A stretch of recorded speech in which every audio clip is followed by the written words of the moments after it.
Hello students. बच्चों, आज मैं आपको व्याकरण दीक्षा से पढ़ाने जा रही हूँ। सर्वनाम और इंग्लिश में से कहते हैं प्रोनाउन। तो आज मैं आपका नया पाठ शुरू कर रही हूँ। क्या है पाठ का नाम? सर्वनाम। अलीशा ने अपने पिताजी से कहा, पिताजी कल से मेरी परीक्षा शुरू होने वाली है। अब मैं रोज़ देर तक पढ़ा करूँगी। मुझे परीक्षा में अच्छे अंक लाने हैं। यहाँ अपने, मेरी, मैं और मुझे शब्द अलीशा के लिए आए हैं। अलीशा शब्द संज्ञा है, अर्थात ये सभी शब्द संज्ञा के स्थान पर आए हैं। ये सभी शब्द सर्वनाम हैं। इस प्रकार देखिए बच्चों, सर्वनाम क्या होते हैं? संज्ञा के स्थान पर प्रयोग किए जाने वाले शब्दों को सर्वनाम कहते हैं। ठीक है बच्चों। अलीशा, अलीशा क्या है? नाम है। और अलीशा के नाम की जगह क्या प्रयोग हुआ है बार बार? जैसे पिताजी कल मेरी परीक्षा शुरू होने वाली है। मेरी की जगह क्या आपको पता चल रहा है? किसकी परीक्षा शुरू होने वाली है? अलीशा की। पर अलीशा यदि हम वहाँ बोलेंगे तो अच्छा नहीं लगेगा ना बच्चों। तो हम अलीशा की जगह क्या प्रयोग कर रहे हैं? सर्वनाम शब्दों का। अब मैं रोज़ देर तक पढ़ा करूँगी। फिर यहाँ मैं शब्द किस लिए प्रयोग हो रहा है? अलीशा के लिए। मुझे परीक्षा में अच्छे अंक लाने हैं। मुझे का भी प्रयोग किस लिए हो रहा है बच्चों? अलीशा के लिए। और अलीशा क्या है? नाम है। ये क्या है? संज्ञा है। तो ये जितने भी शब्द संज्ञा के स्थान पे प्रयोग किए गए हैं वो सारे शब्द क्या हैं बच्चों? सर्वनाम। तो संज्ञा के स्थान पर प्रयोग किए जाने वाले शब्दों को सर्वनाम कहते हैं। सर्वनाम के प्रयोग से वाक्य सरल एवं सुंदर हो जाते हैं। सर्वनाम शब्द स्त्रीलिंग और पुल्लिंग दोनों में एक ही समान रहते हैं। क्रिया से उनके लिंग का पता चलता है। जैसे खेल रहा हूँ, तो ये क्या हो गया? पुल्लिंग। आपको पता चल रहा है कि पुल्लिंग के लिए प्रयोग किया गया है वाक्य। मैं खेल रही हूँ, तो यहाँ स्त्रीलिंग। ठीक है बच्चों। सर्वनाम शब्दों के भी एक वचन तथा बहुवचन रूप होते हैं। जैसे एक वचन में क्या क्या है? मैं, तुम, वह, यह, उसे, इसे। इससे पता चल रहा है कि ये एक वचन है, मतलब एक के लिए इन शब्दों का प्रयोग हुआ है।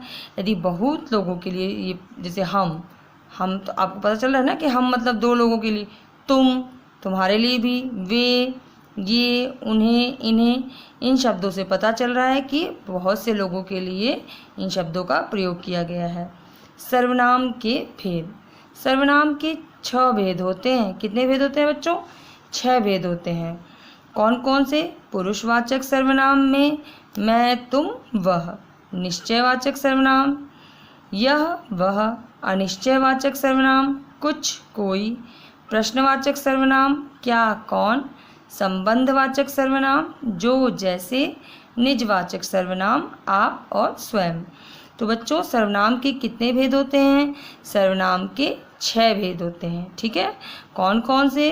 पुरुषवाचक, निश्चयवाचक, अनिश्चयवाचक, प्रश्नवाचक, संबंधवाचक और निजवाचक।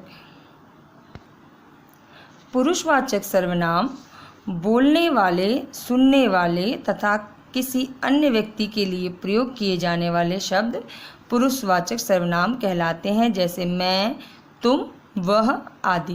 यहाँ देखिए कुछ शब्द हैं, वाक्य हैं। मैं खाना खा रहा हूँ। मैं, तुम कब आए। तुम, वह गीत गा रहा है।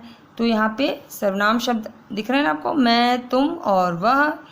पुरुषवाचक सर्वनाम 3 प्रकार के होते हैं बच्चों।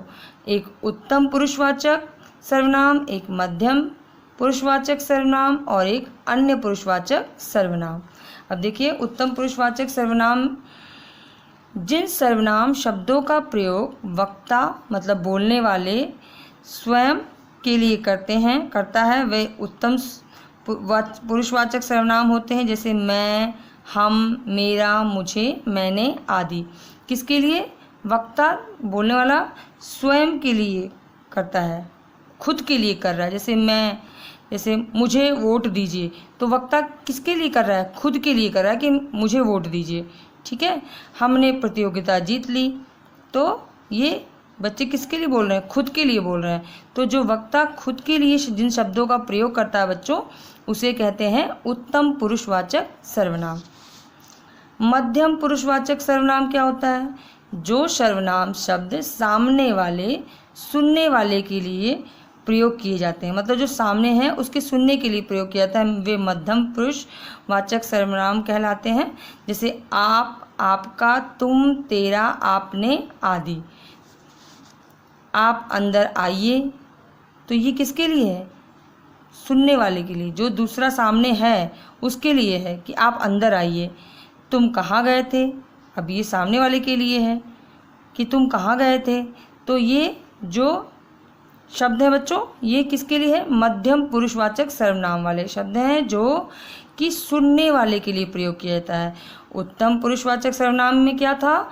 वक्ता के लिए स्वयं जो प्रयोग करता है, जैसे मैं, हम, मेरा, मुझे, मैंने आदि। और मध्यम पुरुष में जो सर्वनाम शब्द सामने सुनने वाले के लिए प्रयोग किया जा रहा है उसे मध्यम पुरुष कहते हैं।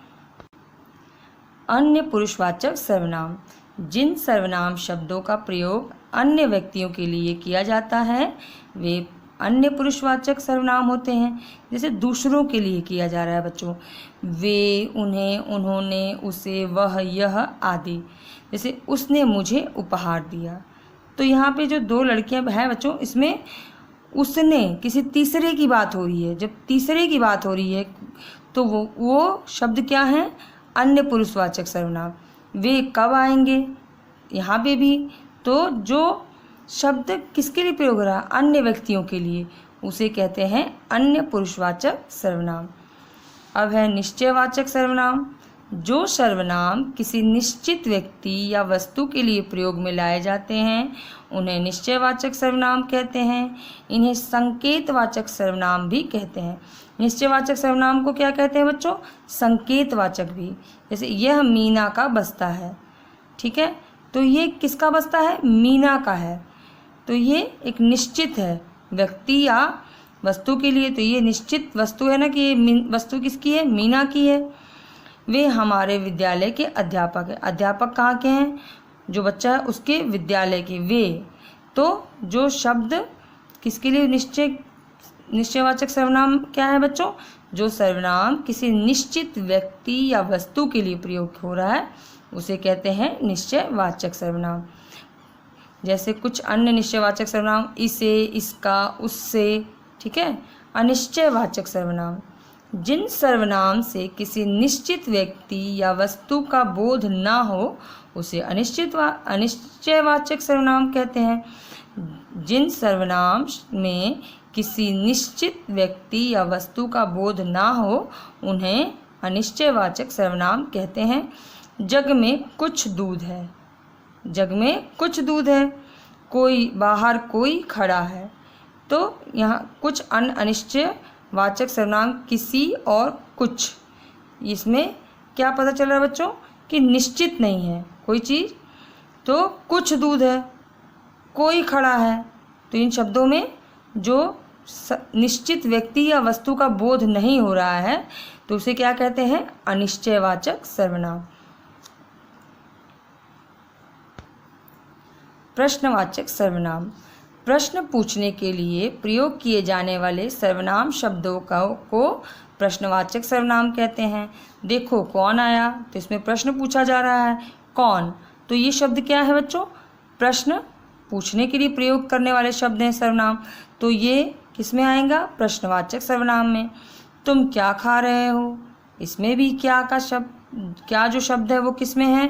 पूछने के लिए प्रयोग किए जा रहे हैं, तो ये क्या है? सर्वनाम शब्द कौन से हैं? प्रश्नवाचक सर्वनाम शब्द। अन्य प्रश्नवाचक सर्वनाम, किसे, किसका। संबंधवाचक सर्वनाम, जो सर्वनाम वाक्य के दूसरे सर्वनाम से संबंध स्थापित करें उन्हें संबंधवाचक सर्वनाम कहते हैं। जैसे जो परिश्रम करेगा वह अवश्य सफल होगा। इसमें देखिए, जो परिश्रम करेगा वह अवश्य सफल होगा। यहाँ जो दो सर्वनाम शब्द हैं वो एक दूसरे से संबंध रख रहे हैं ना। इसी प्रकार जहाँ लाल कुआं है वहाँ मंदिर है, ये भी दो जो शब्द हैं वो भी संबंध जोड़ रहे हैं एक दूसरे से। कुछ अन्य संबंधवाचक सर्वनाम जैसी, वैसी, जिसकी, उसकी। तो इस सर्वनाम को क्या कहते हैं बच्चों? संबंधवाचक सर्वनाम। निजवाचक सर्वनाम, जो सर्वनाम स्वयं के लिए प्रयोग किए जाते हैं उन्हें निजवाचक सर्वनाम कहते हैं। जैसे माँ मैं काम खुद करूँगी, माँ मैं अपना काम खुद करूँगी। तो यहाँ खुद क्या है बच्चों? किसके लिए प्रयोग हो रहा है? स्वयं के लिए। तो ये क्या हो गया? निजवाचक सर्वनाम। ये हाँ, अपना काम स्वयं ही करना चाहिए। स्वयं भी तो खुद के लिए हुआ, तो स्वयं भी किसके लिए हुआ? तो ये जो सर्वनाम शब्द है, ये कौन से शब्द हैं? निजवाचक सर्वनाम शब्द। तो आपको अभी सर्वनाम समझ में आ गया होगा। आप इस पाठ को अच्छे से पढ़िए। आगे का भाग हम आपकी दूसरी ऑनलाइन क्लास में पढ़कर बताएंगे।